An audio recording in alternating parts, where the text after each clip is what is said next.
Irmãos, vocês repararam que o céu abriu de uma vez só para nós hoje?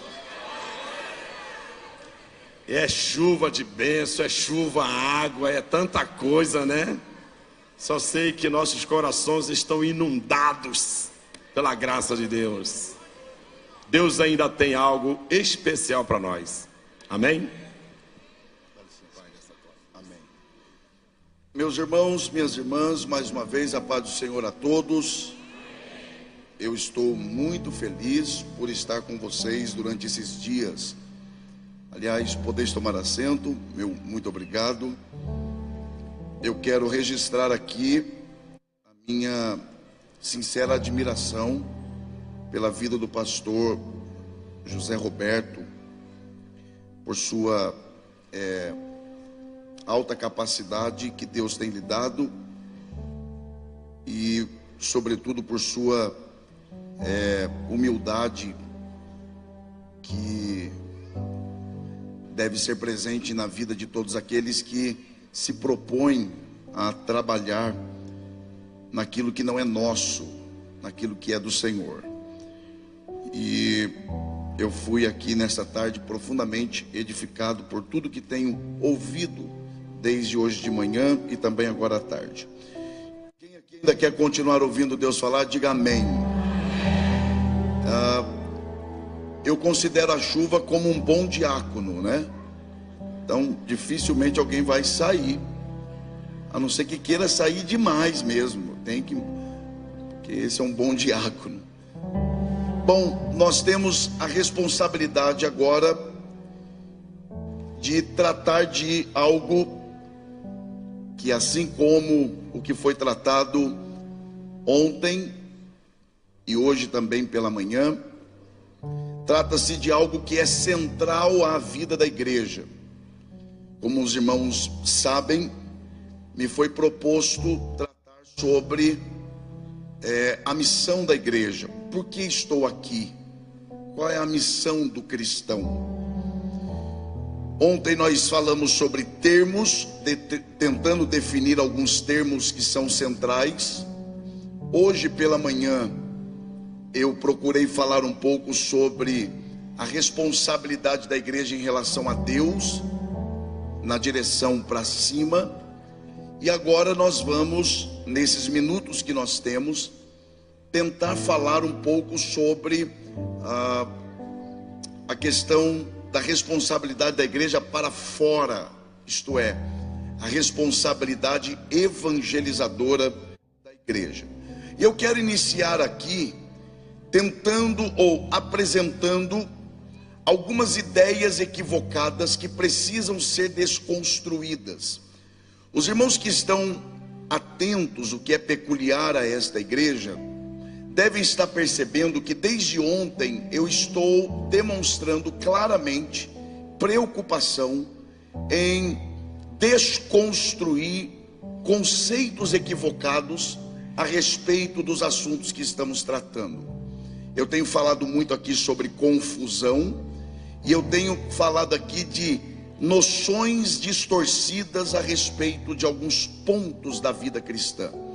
E mais uma vez, e agora tratando da questão da evangelização, eu quero apresentar aqui 3 noções ou conceitos equivocados e distorcidos de evangelização que precisam ser desconstruídos.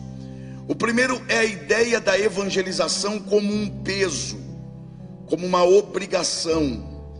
E eu digo isso por experiência pessoal, particular. Eu trabalhei durante 10 anos ao lado do meu sogro, como pastor auxiliar dele. E durante esses 10 anos eu cuidei do departamento de evangelismo da igreja, que esta é uma área que eu particularmente sou apaixonado. Obrigado. E eu sempre percebi uma dificuldade na igreja como um todo, de entender a evangelização como privilégio, como uma bênção. Mas o evangelismo quase que sempre, quase que por todos os crentes, é visto como uma imposição. E me parece que isso se agrava quando você percebe que pessoas que evangelizam acabam se tentando se colocar como alguém que é mais espiritual do que a outra, somente porque consegue evangelizar, como se evangelizar fosse algo sobre especial. Então a primeira coisa, evangelizar não pode ser visto como um peso, uma obrigação. Em segundo lugar, nós precisamos também desconstruir o conceito equivocado de evangelização como uma promoção da igreja. Existem pessoas que pensam que evangelizar é chegar para alguém e dizer assim: vamos no culto hoje à noite. Isso não é evangelizar, isso é fazer marketing da igreja. Ah, mas o senhor está dizendo que é errado? Pelo contrário. Aliás, eu lembraria aqui os pastores que vocês têm uma meta para hoje à noite. Então estou ajudando os senhores. Estou ajudando. Aproveitando que o chefe não está aqui, eu estou ajudando os senhores. Eu não estou dizendo que é errado, mas chegar para alguém, quem está me ouvindo aqui, diga amém. Chegar para alguém e dizer assim: vamos ao culto hoje. Isso não é evangelizar. Isso é divulgar a sua igreja. Aliás, tome muito cuidado, porque tem gente que diz assim: vai na igreja porque o Senhor tem uma bênção para você. Isso é muito subjetivo, porque às vezes a pessoa está precisando de algo e você diz isso para ela, ela vai acreditar que se ela for, ela vai receber. Aí chega lá, não recebe, porque Deus não é obrigado a fazer só porque você falou que Ele vai fazer alguma coisa.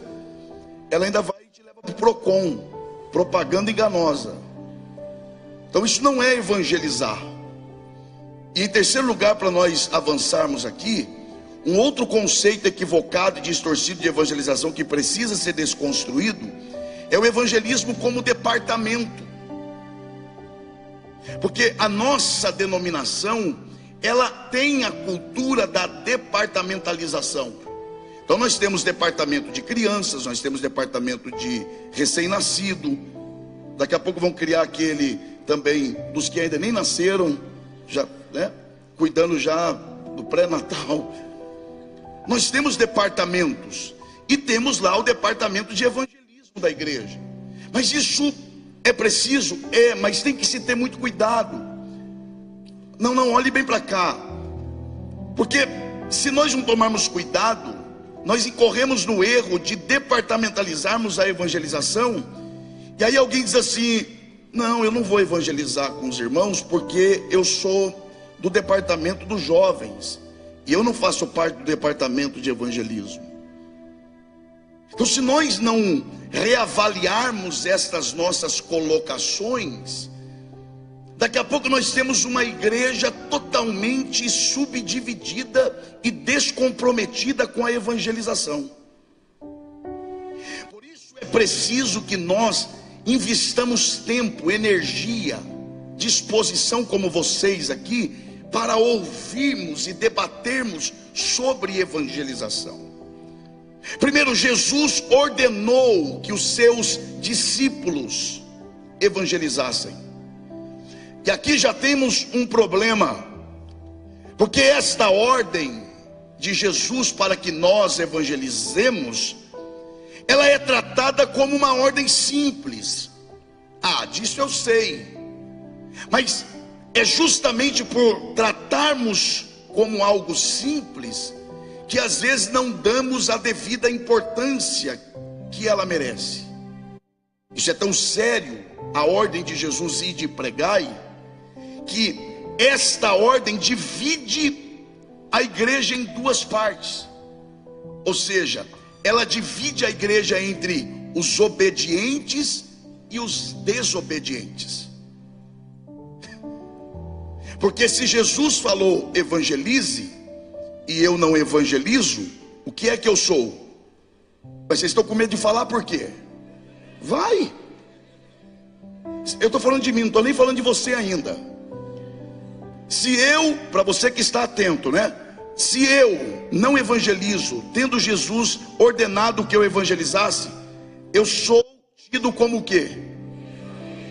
Aí Jesus falou: já não vos tenho chamado de servos, mas de meus, porque o amigo Ou porque o servo não sabe o que o seu senhor faz, mas o amigo sabe. Mas aí depois Jesus diz: e serão meus amigos todos aqueles que fizerem o que eu. Aí tem gente que diz que é amigo de Deus só porque tem carteira de membro da Assembleia de Deus. E Jesus olha e diz: não, você não é não, porque você não faz o que eu mando. Você passa por milhares de pessoas não crentes durante o ano e você não é capaz de falar de mim. Eu sei que é ruim, mas é o que tem para agora, gente. Então, a ordem de Jesus para nós evangelizarmos divide-nos nas classes de obedientes e desobedientes.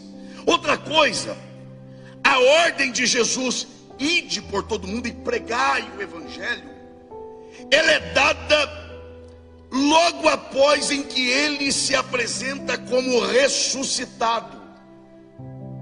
Olhe para cá, vou esperar todos me olharem.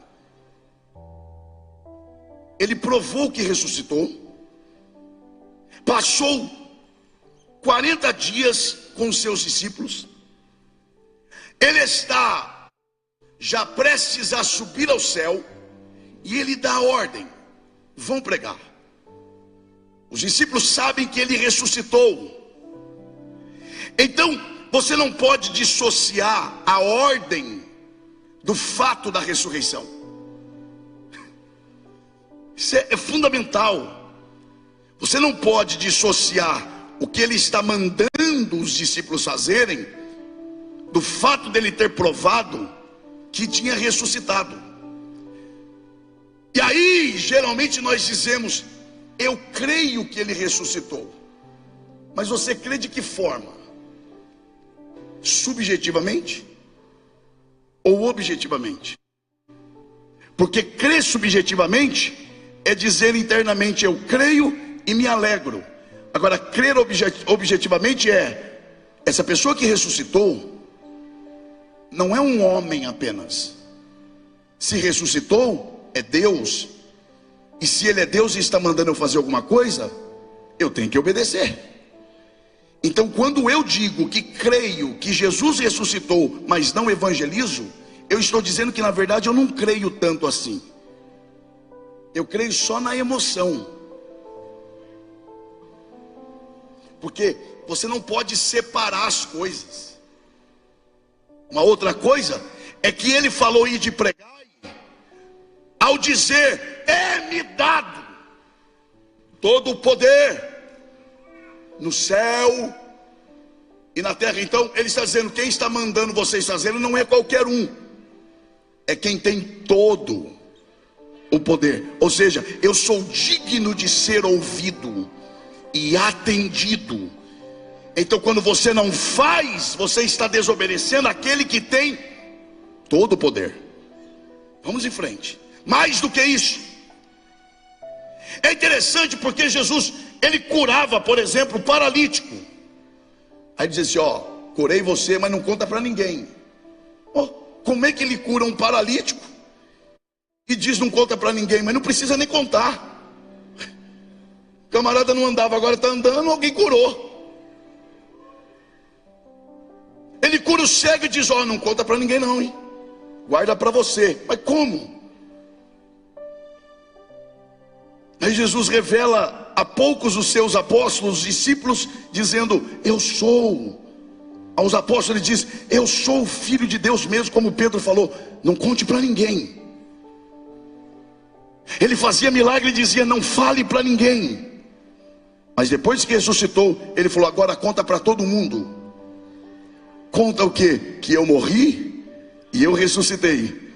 Porque ele cura o paralítico e diz: não conte. Mas agora ele ressuscita e diz: vai falar quem sou eu. Porque o evangelho não está fundamentado no que ele faz. O evangelho está fundamentado em quem ele é.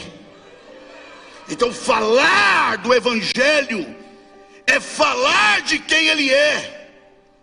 Agora, aqui é fundamental também, porque Jesus não somente ordenou que os discípulos pregassem, mas ordenou o que eles deveriam pregar. Diga bem forte assim: Ele ordenou não somente que eu pregasse, mas Ele falou que eu devo pregar. Sabe o que isso significa? Que você não é desobediente só quando não prega. Você é desobediente quando você prega o que não é o evangelho. Então eu sou pregador do quê? Do evangelho. Então vamos analisar se é mesmo. Porque o fato de alguém pregar, ainda que seja num púlpito, olhe para cá, o fato de alguém falar em nome de Deus não significa que Deus está autenticando o que ele está falando. Porque o mesmo Senhor que diz vão pregar, Ele também dá o conteúdo da mensagem que tem que ser pregada. Isso é fundamental. Agora, há uma outra questão. Qual é o evangelismo que Deus abençoa? O camarada vai evangelizar. Preste atenção nisso. Quando ele termina de evangelizar, vamos ser sinceros conosco mesmo agora. Você que está prestando atenção. Geralmente, como é que a gente mede o sucesso do evangelismo? Ó, tem gente que está sendo sincera. Pelo número. Então quer dizer que quando não há conversão foi um fracasso? Então, preste atenção. Qual é o evangelismo que quando termina Deus fala, eu aprovo? Porque Jesus não falou, ide, pregai o evangelho e gere o resultado. Ele só disse, ide, pregai o evangelho e ponto final. Isso é o que é para vocês fazerem. Dali para frente, vocês não fazem mais nada. Porque dali para frente é comigo. E ai de quem tenta fazer o que é para Deus fazer. Então, nem direito a gente está fazendo o que é para fazer, ainda quer fazer o que era para Deus fazer. Não, porque eu tenho que criar um método para que a minha pregação seja mais eficaz. Nem fiel na pregação você é e está querendo ainda gerar o resultado da mensagem que nem fiel é. É por isso que tem crente que já nasce estragado. Porque a primeira mensagem que ele ouviu é estragada. Então é necessário que nós reavaliemos qual é de fato a evangelização que Deus autentica, que Ele dá o seu selo. Qual é a evangelização de sucesso? Porque nós não somos informados, e eu destaco isso, do que devemos fazer, mas também como, e é só, e nada mais. E aqui eu quero que você participe e diga bem forte, diga, nós não somos chamados para o sucesso, mas somos chamados para a fidelidade. Até porque, meus irmãos, se nós fôssemos medir sucesso com base no que o mundo pensa de sucesso, o apóstolo Paulo foi um fracassado. Porque como é que Paulo terminou? Corpo para um lado e cabeça para outro. Como nós recebemos informações aqui do final de Timóteo.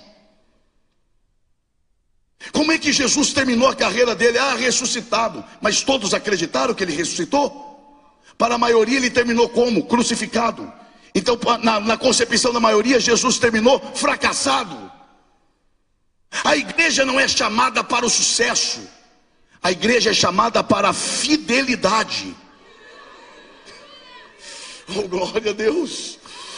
E no dia de acerto de contas, o Senhor não perguntará quantas vezes você pregou, ou quantas almas você ganhou, ou quantas mensagens, ou para quantas pessoas você pregou. Não, no último dia, a pergunta será, no acerto de contas será, o que é que você pregou?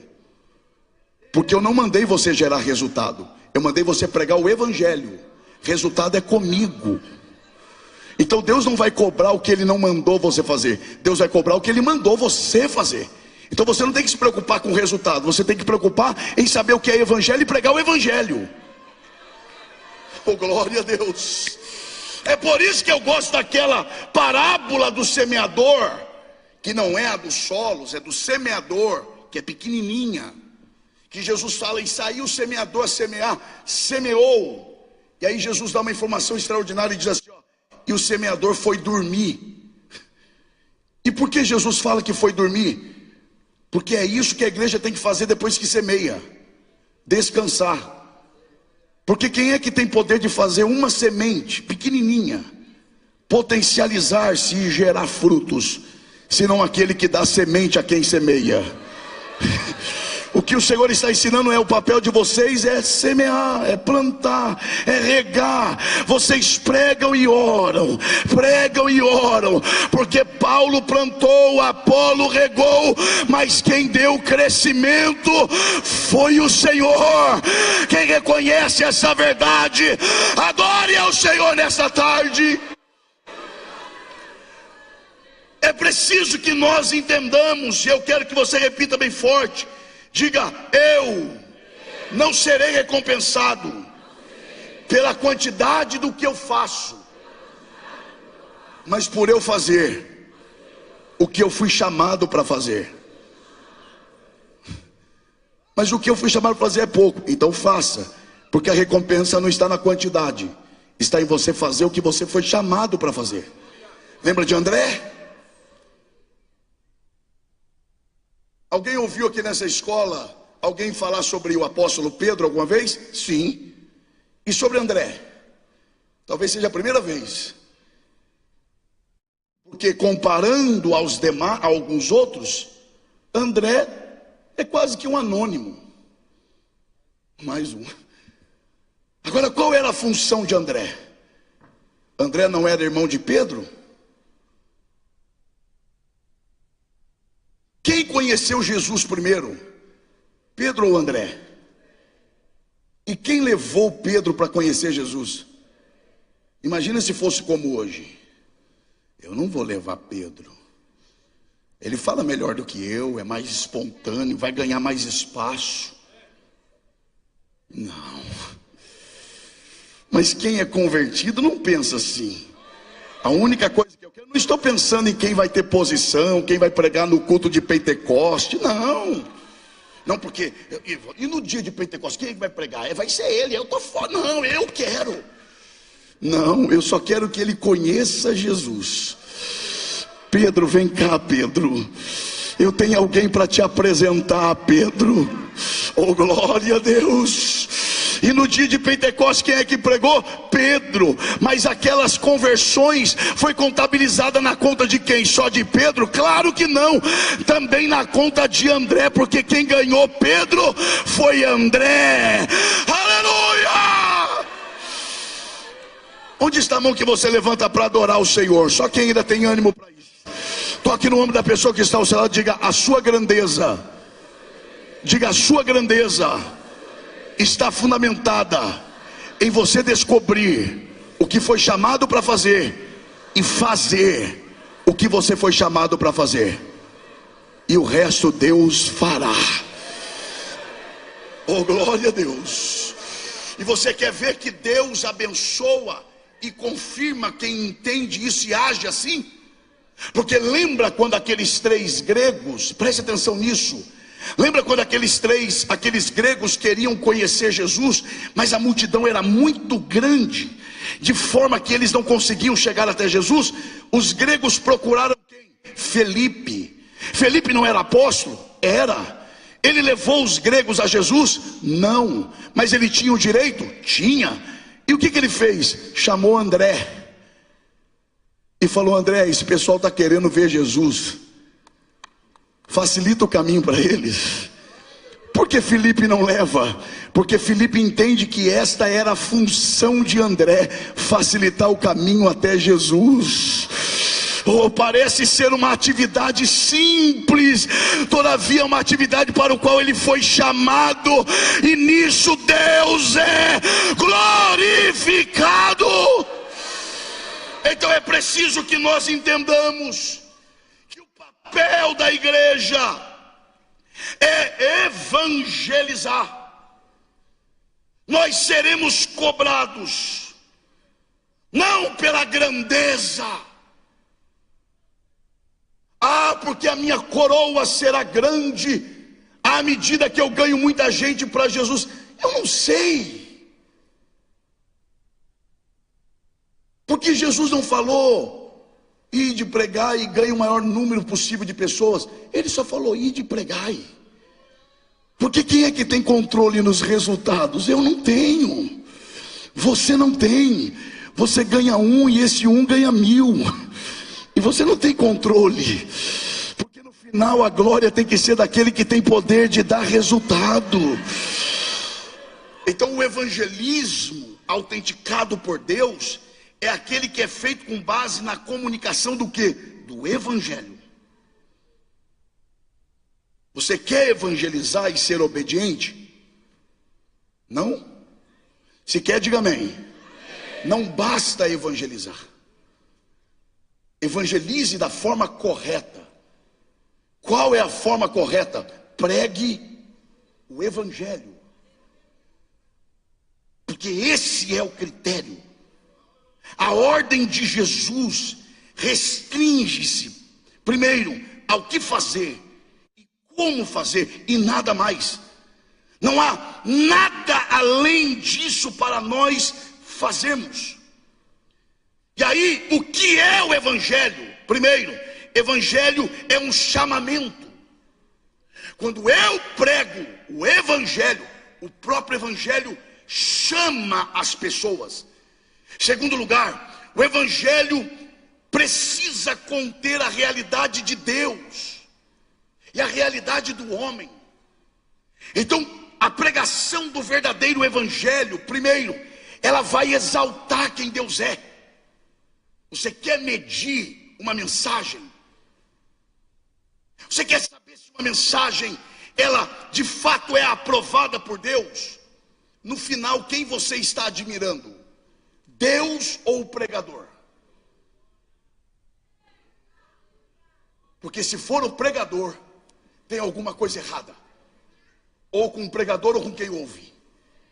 Porque a verdadeira pregação, ela não aponta para outra coisa, a não ser para a grandeza de Deus. Oh, glória a Deus. Quer ser um pregador do verdadeiro evangelho? Entenda e conheça sobre as grandezas de Deus e exalte a grandeza de Deus. Faça com que os homens honrem a Deus. Quem deseja ser fiel na pregação do evangelho. Mas não só isso. Você precisa pregar a grandeza de Deus, a beleza de Deus. Mas você também precisa pregar a pequenez do homem e a feiura do pecado.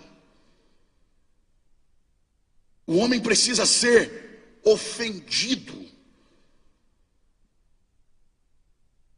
O senhor está dizendo que eu tenho que ofender a pessoa? Não. Por exemplo, muita gente, alguns querendo o grito da galera, começam a falar contra adúlteros. Você é um adúltero. Não pregue contra adúltero.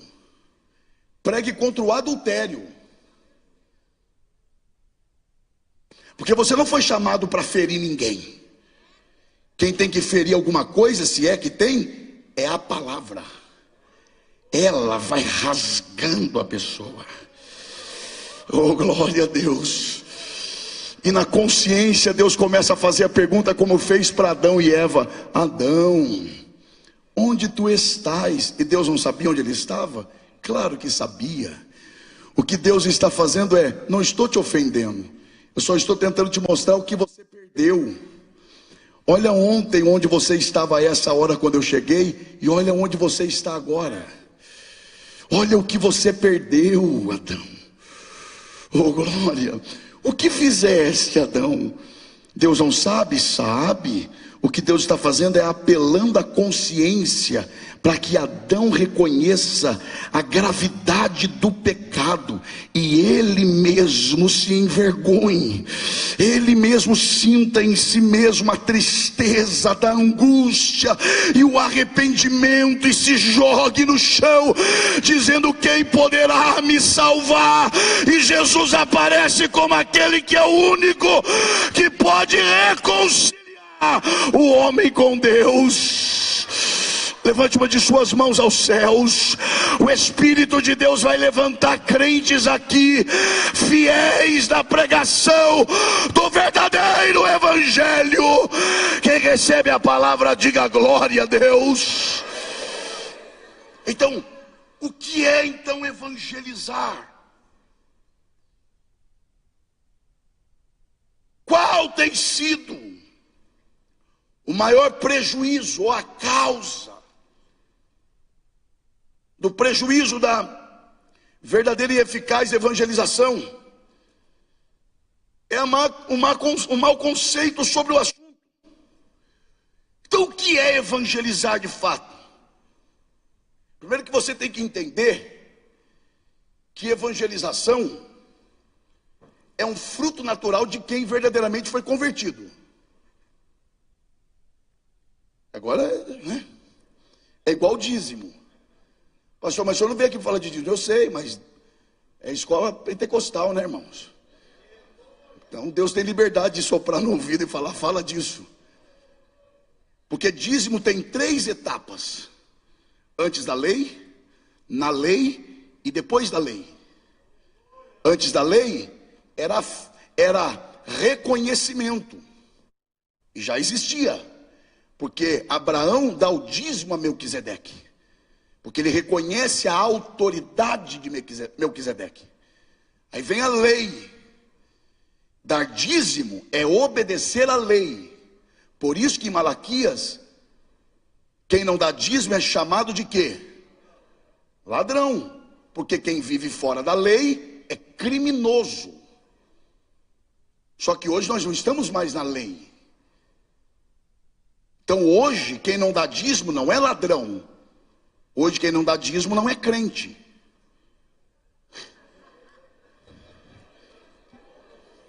É simples assim. Você não é ladrão, só não é crente. Você não gostou, né? É. Pois é, não posso fazer muita coisa. Porque agora dízimo é o quê? Fruto do coração. Lembra quando a Bíblia diz frutos dignos de arrependimento? O que é fruto digno de arrependimento? Frutos que dignificam o fato e mostram que de fato você se arrependeu. Eu dizimo por quê? Porque o meu coração não está apegado a essas coisas, mas está apegado em Deus. E tirar 10% não é nada diante de tudo que Deus tem feito por mim. Pastor, o que isso tem a ver com evangelização? Eu estou fundamentando para dizer para você que assim como quem não dá dízimo hoje não é crente de fato, quem não evangeliza também não se converteu direito. É ruim, né, gente? Eu sei que dói, mas o Senhor está nos ferindo para nos curar. O Senhor está nos ferindo porque Ele tem um tempo de visitação e de avivamento para este lugar. E eu creio que Deus despertará crentes comprometidos com a evangelização. Oh, glória! Quem deseja isso de verdade, levante a sua mão e dê o melhor glória a Deus que você pode. Oh, glória! Então, evangelização é um fruto natural de quem de fato, de quem verdadeiramente se converteu. Quer ver que é verdade? Abra sua Bíblia rapidamente. Eu não sei se os nossos irmãos aí do Data Show podem me ajudar, do projetor, Salmo 40. Primeiro nós vamos ler o verso 3. Não, mas o Salmo 40 não tem nada a ver com evangelismo, você que pensa. Esse é o grande problema de não interpretarmos o Antigo Testamento com Cristo como sendo a chave hermenêutica. Olha lá, você pode ler comigo? Vamos ler? Olha lá, verso 3, 1, 2, 3. Um hino, olha agora.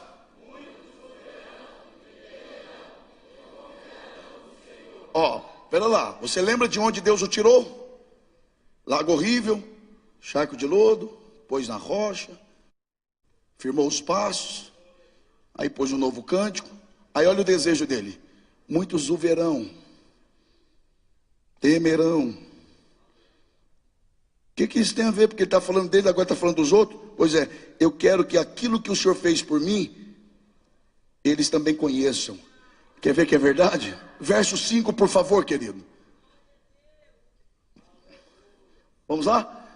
1, 2, 3. Muita ação.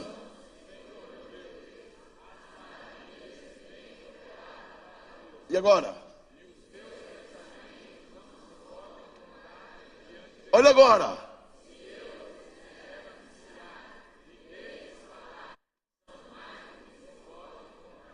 Ele está querendo falar. Quer ver que é verdade? Versos 9 e 10.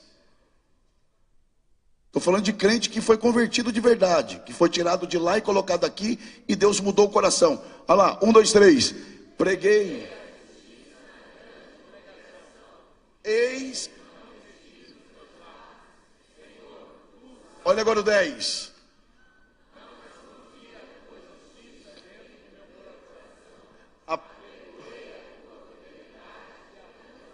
Olha agora.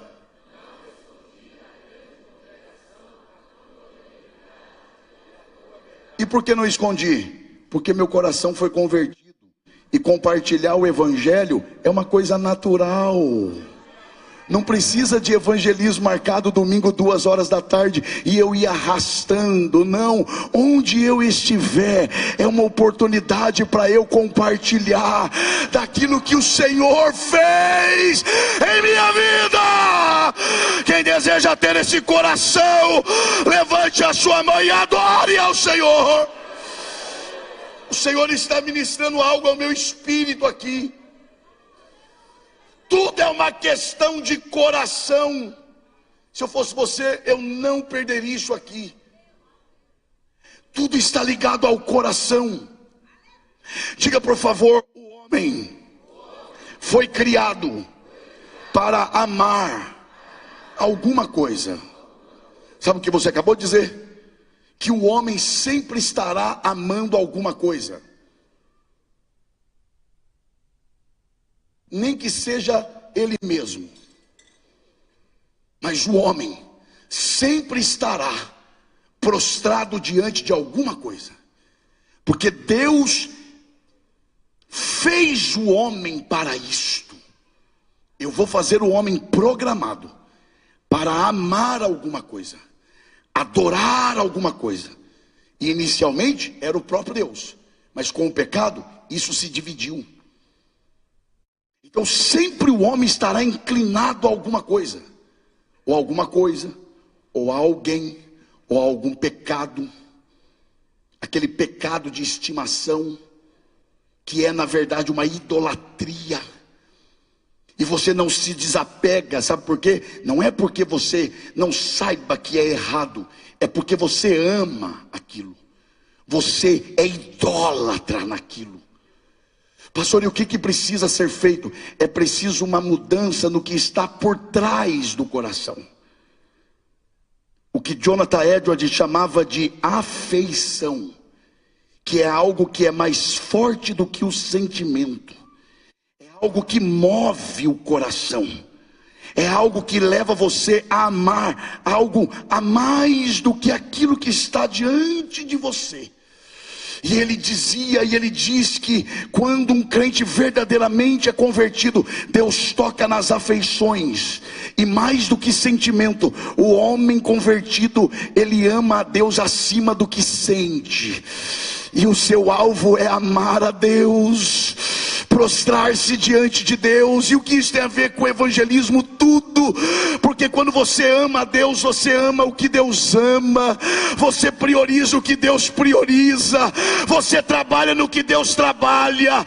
E Deus ama pessoas, Deus trabalha em pessoas, Deus quer salvar pessoas, e você tem que trabalhar nesta direção. Onde está a mão que você levanta para adorar o Senhor? Toque no ombro dessa pessoa que está do teu lado e diga: Deus está nos chamando a amarmos o que Ele ama, a trabalharmos no que Ele trabalha, a nos envolvermos no que Ele está envolvido. Oh glória, oh glória! Deus vai nivelar o nosso coração ao dele nesta tarde, e eu creio nisso. E para nós encerrarmos, porque eu não quero cansar vocês, aí na apostila eu quero ler uma parte de duas expressões, uma de Peters, que é um especialista em missiologia, e a outra do teólogo J. Packer. Eu não sei exatamente, deixa eu olhar a página, mas eu preciso ler. 19? Ok. Olha o que vai dizer. Eu não vou ler toda, mas numa das últimas partes, ele vai explicar o que é evangelização. E ele diz: é uma confrontação, é uma impregnação, é uma penetração e apresentação que não apenas elucida, mas exige uma decisão. Evangelização é o que? É pregar o evangelho para a conversão de um descrente ou não crente, tornando-o servo de Jesus Cristo. Olha o que J. Packer vai falar na segunda parte. Trata-se de um ministério de comunicação, no qual os cristãos tornam-se o quê? Vai lá, vai na cola aí, vai lá. Torna-se o quê? Porta-vozes da mensagem de misericórdia de Deus aos... Então, o que é ser um evangelista? É ser um porta-voz. E o que é ser um porta-voz? É você possuir a sua própria mensagem? É você transmitir uma mensagem que você criou? Que você elaborou? Não. O que é ser um arauto? O que é ser um atalaia? O que é ser um querigma? Senão aquele que recebe uma mensagem de um soberano. E a única coisa que você tem que fazer é se apresentar diante das pessoas e dizer: eu não venho no meu nome, eu venho no nome do dono de vocês. Vocês não têm que me ouvir porque sou eu falando. Vocês têm que me ouvir porque é eu falando em nome dele. E não me ouvir é não ouvi-lo. Me rejeitar é rejeitá-lo. Lembra do que Jesus falou? Se vocês, discípulos, no exercício do ministério de vocês, chegando em uma aldeia, saudando com a paz, eles não vos receberem, faz o seguinte: não fique num lugar onde você é tolerado, fique num lugar onde você é honrado. E Jesus diz o que? Se eles não lhes receberem, e saudando com a paz, faz o seguinte: pega a paz de volta, porque ela é de vocês, e sacode até a poeira do pé, porque é deles. Saiam sem dever nada para ninguém e vão embora, porque eles não estão rejeitando vocês, eles estão rejeitando a mim, porque fui eu quem enviei vocês. Porque ser um porta-voz é ser representante, ser um arauto, um querigma, é chegar, abrir a mensagem e dizer: o rei manda dizer. E começa a dizer: e se alterar a mensagem, ou se tirar alguma coisa dela, sofre o dano na mão do rei, porque você não tem autoridade para alterar o que ele estabeleceu. É por isso que João Batista, ele entendia muito bem a sua função. E aí perguntaram para ele: você é o Cristo? Você é o Messias? Se fosse hoje, por isso que Deus não investe em muita gente, irmão. Porque Deus dá um pouquinho para o camarada, ele já morre afogado. Meu Deus, eu costumo dizer isso, e eu não me canso. O camarada se afoga num pingo d'água, aqui, pinguinho. Meu Deus, é demais.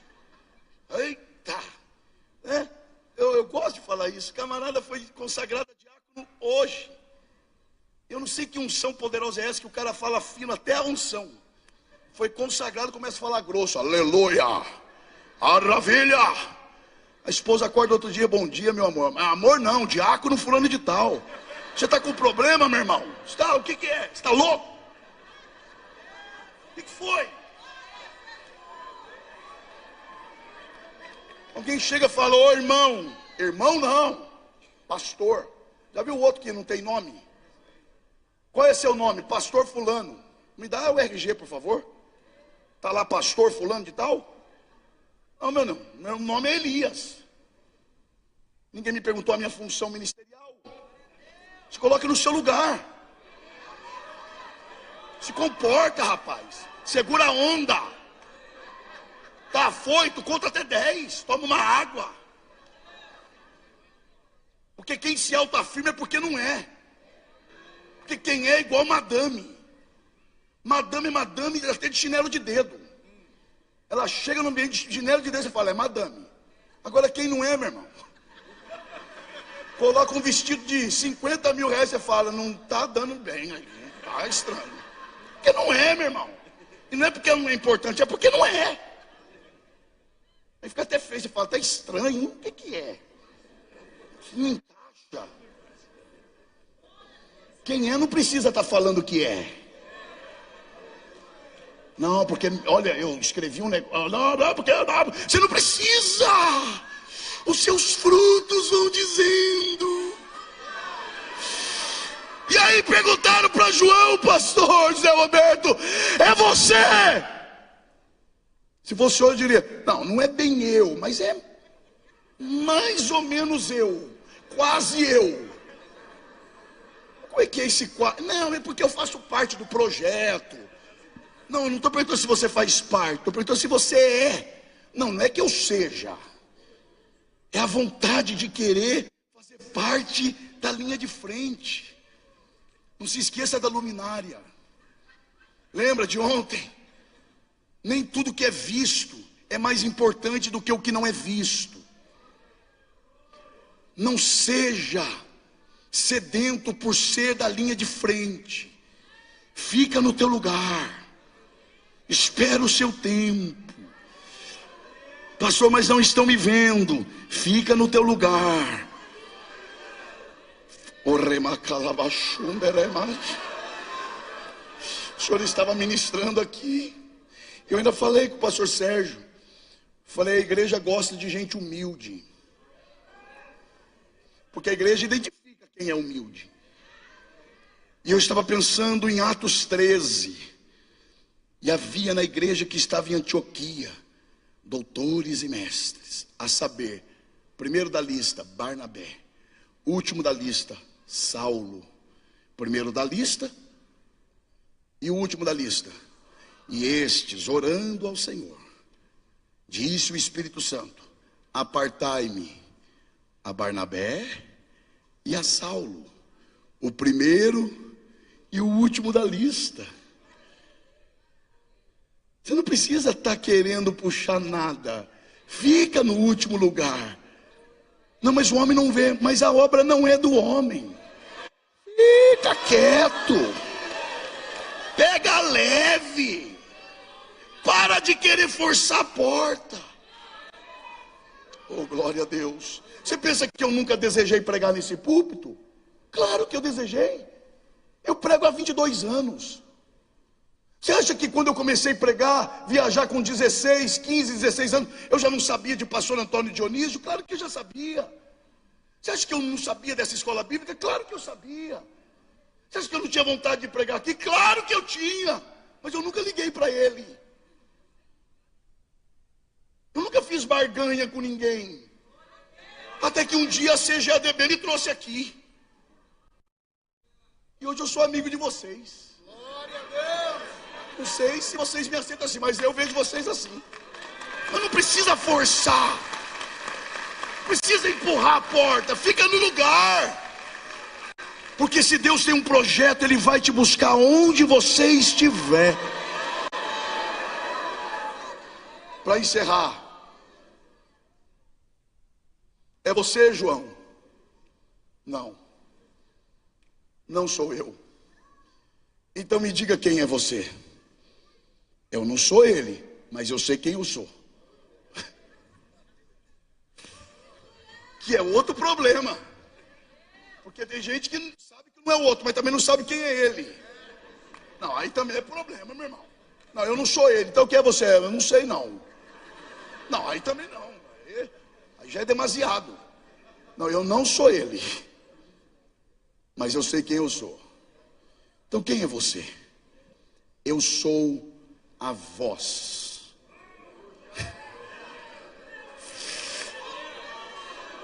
Eu não sou ele, mas eu sou a voz.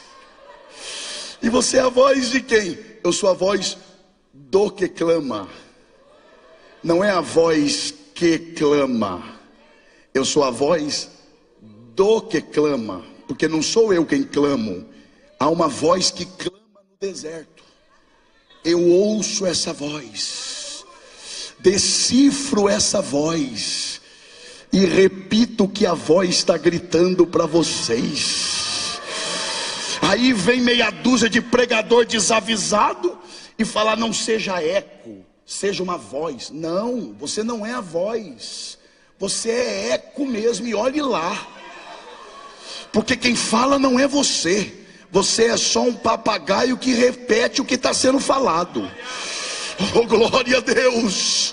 Não seja uma voz. Não, eu não sou voz, porque não foi eu quem criei esta palavra. Eu ouço a voz do amado que clama no deserto.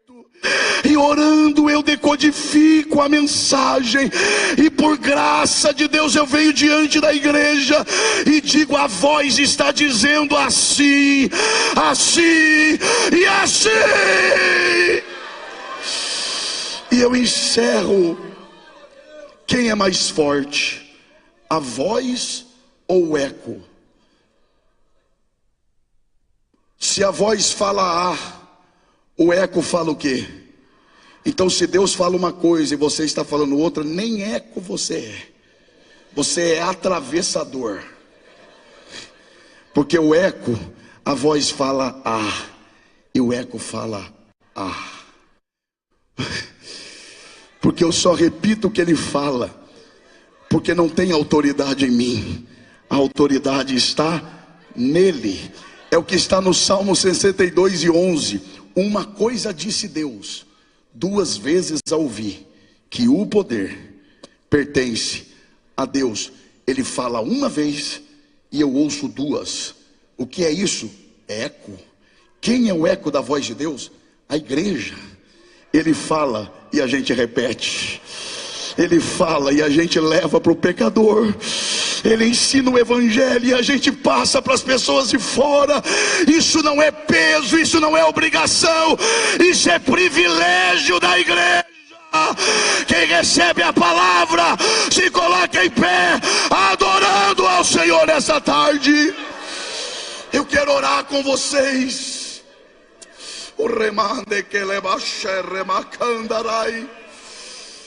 Não saiam. Eu vou orar 1 minuto com a igreja apenas.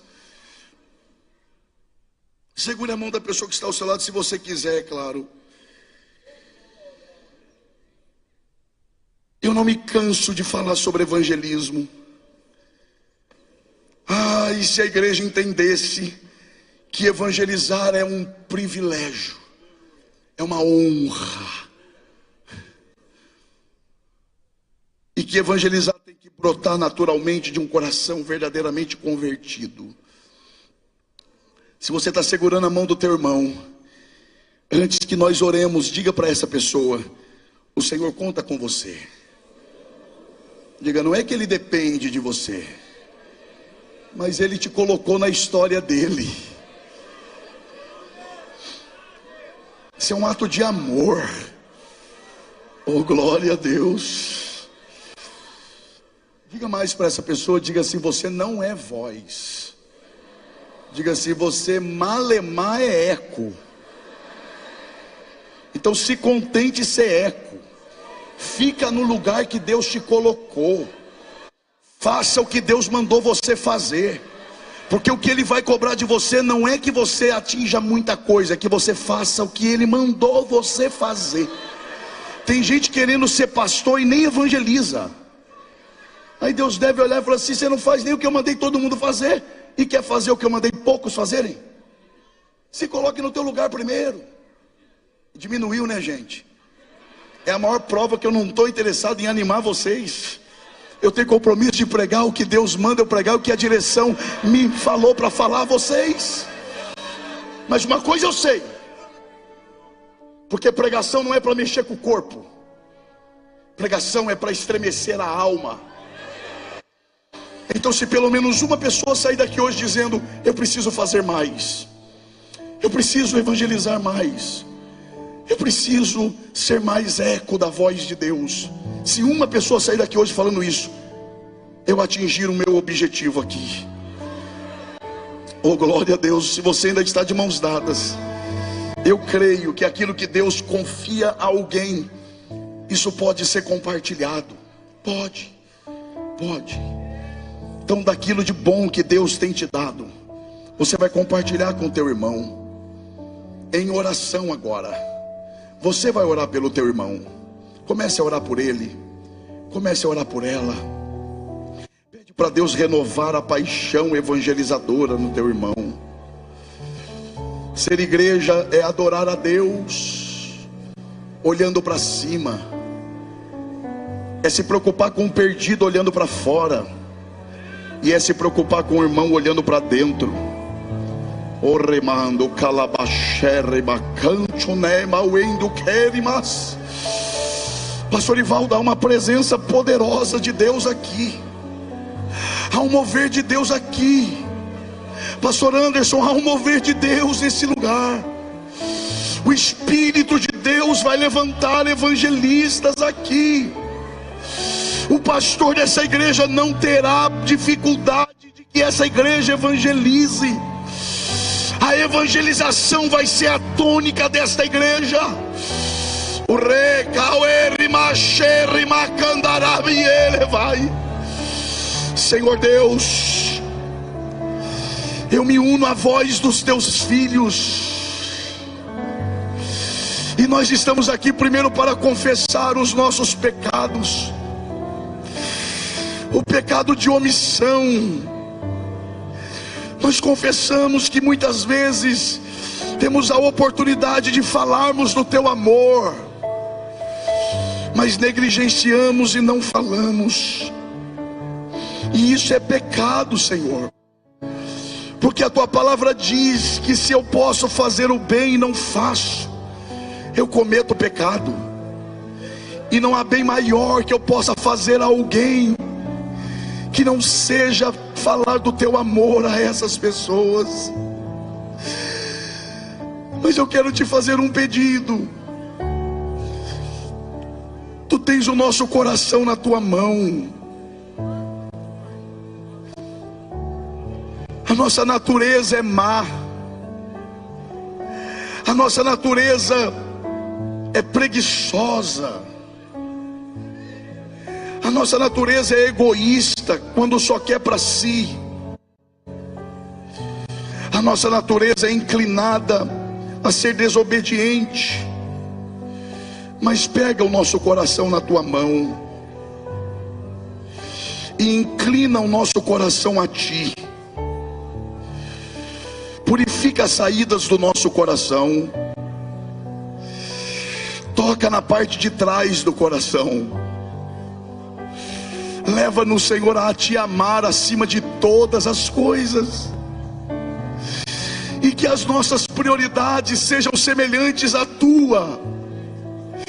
A começar lá de trás, Senhor. Se tiver crente orando aqui de verdade, se tiver crente aqui com o coração aberto, reconhecendo que é falho, assim como eu, comece, Senhor, a tocar nesse coração agora.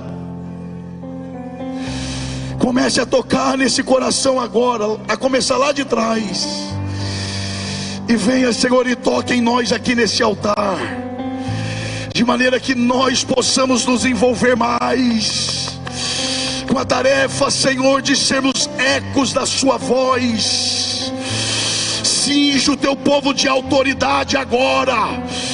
Onde tiver um crente com o coração aberto e orando de verdade, que seja impactado pela presença da Tua glória agora. O Ramacalabachoremacanderemahas, o Rimaio Ierias. Eu vou devolver o microfone ao pastor Ivaldo, mas abraça essa pessoa que está perto de você, que passou o dia todo do seu lado, e diga para essa pessoa assim: precisamos fazer mais, mas Deus vai nos levar a fazermos mais. Seremos o eco da voz de Deus na terra. Onde é que estão os ecos da voz de Deus aqui? Levante a sua mão e dê o melhor glória a Deus que você já deu aqui hoje.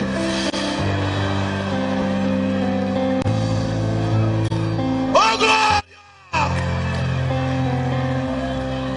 Oh glória!